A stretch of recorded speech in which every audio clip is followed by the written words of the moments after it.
আসসালামু আলাইকুম আর্মি, কেমন আছো তোমরা সবাই? আশা করছি তোমরা সবাই অনেক ভালো আছো। আমিও অনেক ভালো আছি। তো আজকে যে কথাটা বলতে আসলাম, আমি জানি না আমার গল্পগুলো তোমাদের কাছে কেমন লাগে। আমি সব সময় চেষ্টা করি যাতে ইউনিক কিছু করতে পারি। তো যাই হোক, আজকের গল্পটা আমাদের প্রতিটা বিটিএস আর্মির জীবনের সাথে যুক্ত আছে। তো চলো শুরু করি গল্পটা।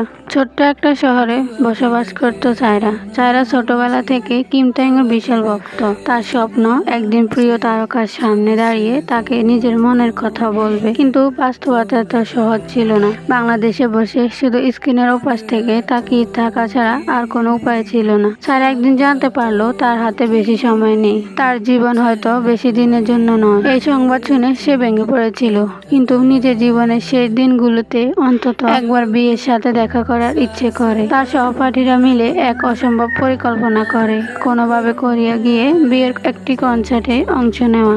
অনেক সংগ্রামের পর সায়রা সত্যি সিওলে পৌঁছে যায়, তবে কনসার্টে ঢোকা এত সহজ ছিল না। ভাগ্যের জোরে একদিন একটি ক্যাফেতে বিয়ের সঙ্গে হঠাৎ দেখা হয়ে যায়। বি প্রথমে অবাক হলেও সায়রা চোখে সত্যিকারের ভালোবাসার ঝলক দেখে। তারা কিছুক্ষণ গল্প করে, আর সায়রা শেষ পর্যন্ত বিকে জানায় তার শেষ ইচ্ছে শুধু একবার তার প্রিয় মানুষটির সামনে দাঁড়িয়ে কথা বলা। বি তখন কিছুক্ষণ চুপ করে থাকে, তারপর তার হাত ধরে বলে, আমার গান শুধু মঞ্চের জন্য নয়, তোমার মতো মানুষের জন্য। প্রতিদিন তোমার মতো মানুষদের জন্য গান গাইবো, প্রতিশ্রুতি দিলাম। সায়রা সেদিন কান্না ঝরে পড়ে, কিন্তু সেই কান্না ছিল সুখের কান্না, কারণ তার শেষ ইচ্ছে পূরণ হয়েছিল।